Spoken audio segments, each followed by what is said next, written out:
सूत जी वर्णन करते हैं, महाभारत के युद्ध का विश्राम हुआ। भीम ने दुर्योधन के दोनों उरुदंड तोड़ दिए। वापस जाके सब शयन करते थे।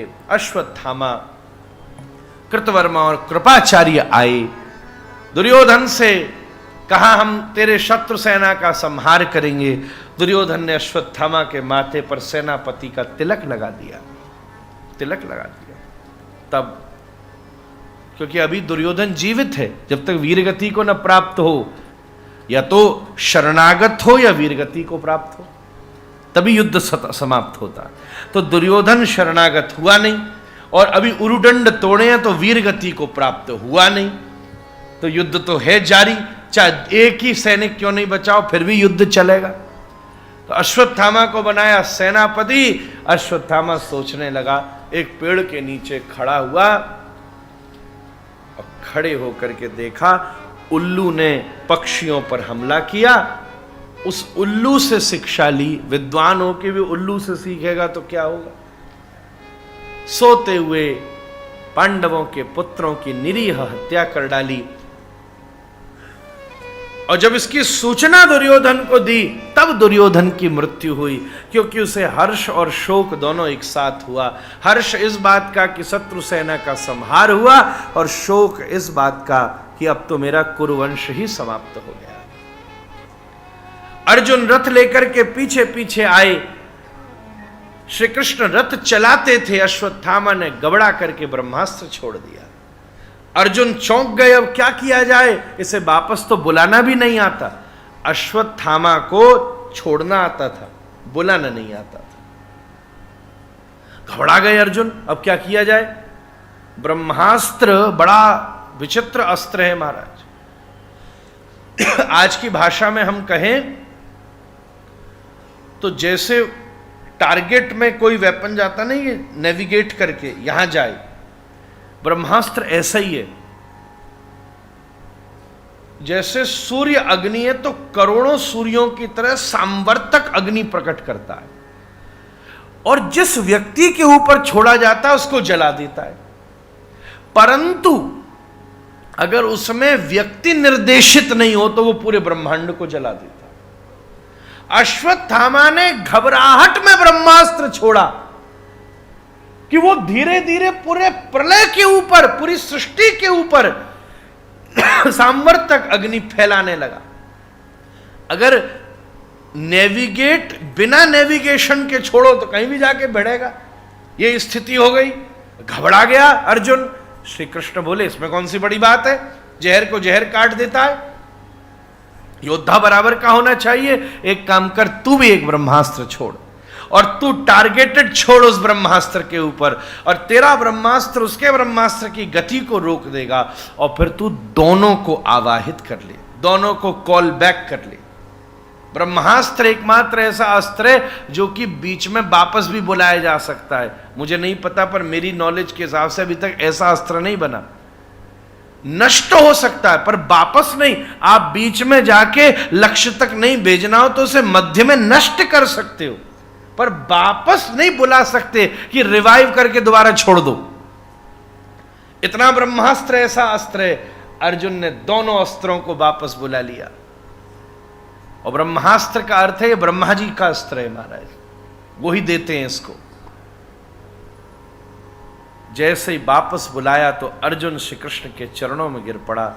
प्रभु, आज श्रेष्ठ द्रोण शिष्य आपको प्रणाम करता है। ये बात तो आज तक द्रोणाचार्य जी ने भी नहीं सिखाई। अश्वत्थामा को छोड़ना सिखाया, मुझसे प्रेम ज्यादा था इसलिए छोड़ने के बाद वापस बुलाना भी सिखाया। पर ये तो आपने ही सिखाया कि दूसरे ब्रह्मास्त्र को भी कैसे रोका जा सकता है। इसलिए कृष्णम वंदे जगत गुरुम, जो सब जानता हो, सारी विद्या को जानता हो। श्री कृष्ण ब्रह्मांड के गुरु हैं महाराज। अश्वत्थामा को पकड़ करके मारने का प्रयास किया गया। तब उस समय अर्जुन उसकी शक्ल को देख करके रुक गया, क्योंकि उसकी शक्ल में गुरुदेव का दर्शन हुआ। मैं कैसे गुरुदेव को के पुत्र को मारूं। तब बंदी बना करके शिविर में लाया आते हुए पुत्र को देखकर एकदम द्रौपदी चिल्ला पड़ी, मुंचता मुंचता मेष, इन्हें छोड़ दीजिए, इन्हें छोड़ दीजिए। इनके महान पिता की कृपा से हमने महाभारत का युद्ध जीता है, हम इन्हें यहां से सम्मान से भेजें, क्योंकि जो कष्ट मुझे हुआ है वो कष्ट मैं अपनी गुरु माता को कैसे दे सकती हूं। सब एकदम नम्र पड़ गए, पर भीम ने कहा ऐसे ही छोड़ देना भी अनुचित है, कोई न कोई दंड का विधान अवश्य होना चाहिए। इसके ऊपर एक मणि लगी हुई थी, उस मणि को काट करके इसे निष्कासित कर दिया। एक विद्वान की मणि उसकी मति है, अगर मति का ही हरण हो जाए तो वो जीता जीता ही मरा होगा। एक वैश्य की मणि उसका धन है, वैभव है, उसकी मणि चुर जाए तो ऐसा ही होगा। एक क्षत्रिय की मणि उसका बल है, ऐसे एक ब्राह्मण की मणि उसकी विद्या है। सबकी अपना अपनी मणि है। इसे निष्कासित करके निकाला तो खीज में ये उत्तरा के गर्भ की तरफ ब्रह्मास्त्र छोड़ गया। श्री उत्तरा जी भगवान श्री कृष्ण के शरणागत हुई और श्री कृष्ण ने उत्तरा के गर्भ में प्रवेश करके अपनी गदा को घुमा घुमा के गर्भस्थ शिशु की रक्षा करी। अब सब कुछ जब सामान्य हुआ, भगवान श्री कृष्ण प्रेम से द्वारिका जाने का निवेदन करते हैं। जाते जाते रथ को देखकर बुआ कुंती भावुक होकर दौड़ पड़ती हैं। नमस्ते पुरुषं त्वाद्यम ईश्वरं प्रकृतिः परम अलक्ष्यं सर्वभूतानां अंतर्बहिरवस्थितम्। हे प्रभु, आपका ये आना और जाना तो आपकी माया है, कौन आपको पा सकता है। कथम पश्ये में स्त्रिया। अच्छा एक काम करो, जाते जाते बुआ को एक चीज तो दे जाओ।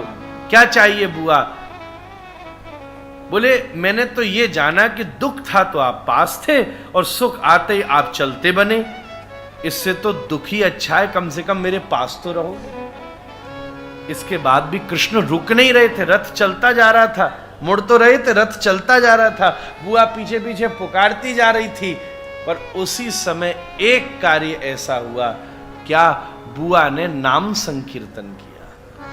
श्री कृष्ण कृष्ण सख वृष्ण शभावनिध्रुग राजन्य वंशदहनान अपवर्ग वीर्य गोविंद गोद्विज सुरार्ति हरावतार योगेश्वर अखिल गुरु भगवन। जैसे नाम कीर्तन किया तो भगवान ठहर गए। हरि नाम प्रभु को बड़ा प्रिय है। कुछ देर प्रभु और ठहर गई, और जब रहे अब धीरे धीरे युधिष्ठिर को शोक होने लगा। अर्जुन को मोह होता है, युधिष्ठिर को शोक होता है। कार्य से पहले सदा हमारे जीवन में संदेह होता है, और जब हम कर्तापने में होते तो शोक होता ही होता है। शोक मोह भयापह यही दुनियादारी है। भगवान इन सब का आप हरण कर लेते हैं। सबके समझाने पर भी उनकी समझ में नहीं आया, तब बोले भैया इन्हें तो कोई भक्त ही समझा सकता है। कोई कई बार ऐसा होता है कि भगवान भी नहीं समझा सकते, इसलिए तो भक्तों को अगर भगवान आके प्रकट होकर के तुम्हारे सामने बोले मैं भगवान हूं, कई तो मानेंगे भी नहीं। बोले हम तो नहीं मान रहे तुम भगवान। अच्छा भगवान भी कहते हैं ये भक्त है तो भी हम नहीं मानेंगे, पर कई बार भक्त सच्चा कह दे कि ये भगवान है तो एक छोटे से कंकड़ में भी शंकर मान के पूजा करने को तैयार हो जाएंगे। बोले ये तो भक्त की मानेंगे। सबको लेकर प्रभु फिर से कुरुक्षेत्र के मैदान में गए। जिस जिसके शरीर को देखा वो सब चतुर्भुज होकर भगवत धाम की प्राप्ति कर गए। देखा तो अभी भी शरशैया के ऊपर पितामह भीष्म लेटे हुए हैं। भगवान ने प्रार्थना करी तो पितामह ने बहुत सारे धर्मोपदेश किए और उसके बाद बड़े प्रेम से सामने खड़े श्याम सुंदर की मंगलमयी स्तुति करी, स्तवन किया, जो इस भागवत जी की पवित्रतम स्तुतियों में से एक है महाराज। बड़े प्रेम से एक आध दो श्लोक आइए हम आप साथ, निमाई पाठशाला के बच्चों को तो याद है, वो जिन्हें याद नहीं है वो सुने, जिन्हें याद है संग गुनगुना।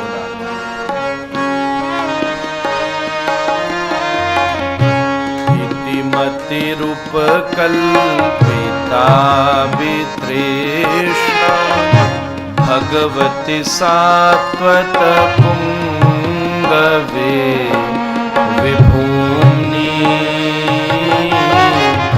स्वसुखमुपगते क्वचिद् विहर्तुं प्रकृतिमुपेयुषि यद्भव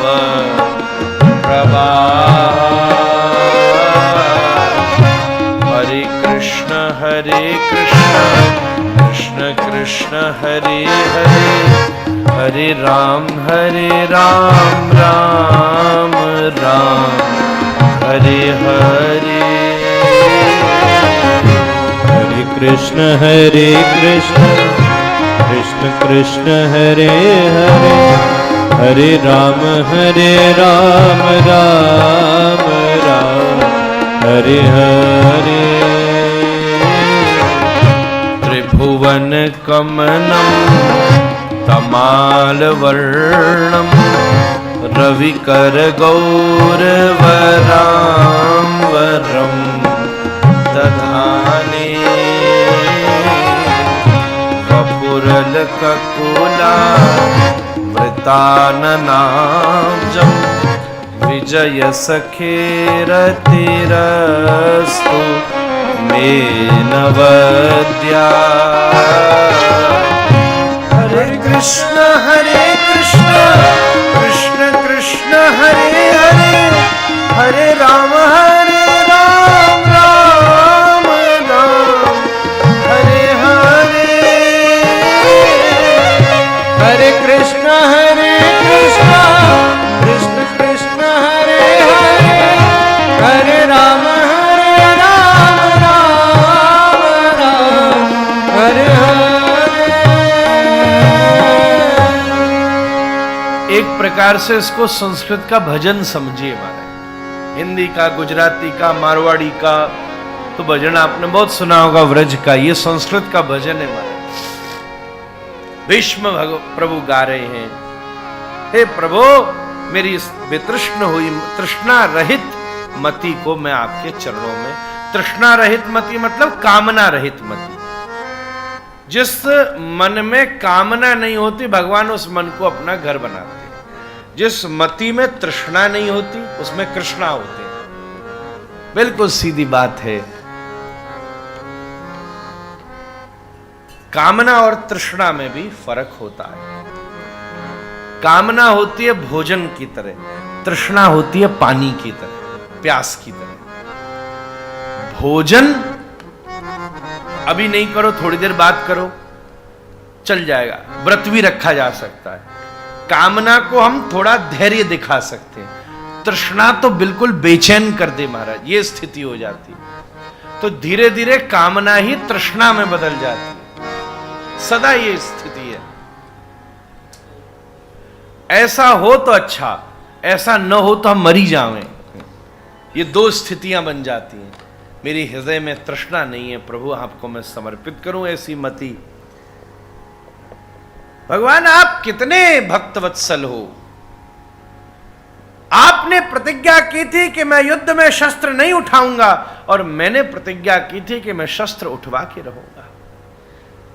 एक दिन महाभारत के युद्ध में भीष्म का अपमान कर दिया दुर्योधन ने, और जब अपमान के बाद भीष्म युद्ध के मैदान पर उतरे तो चारों तरफ ऐसी बाणों की वर्षा करते कि सैनिक त्राही त्राही कर पड़ी।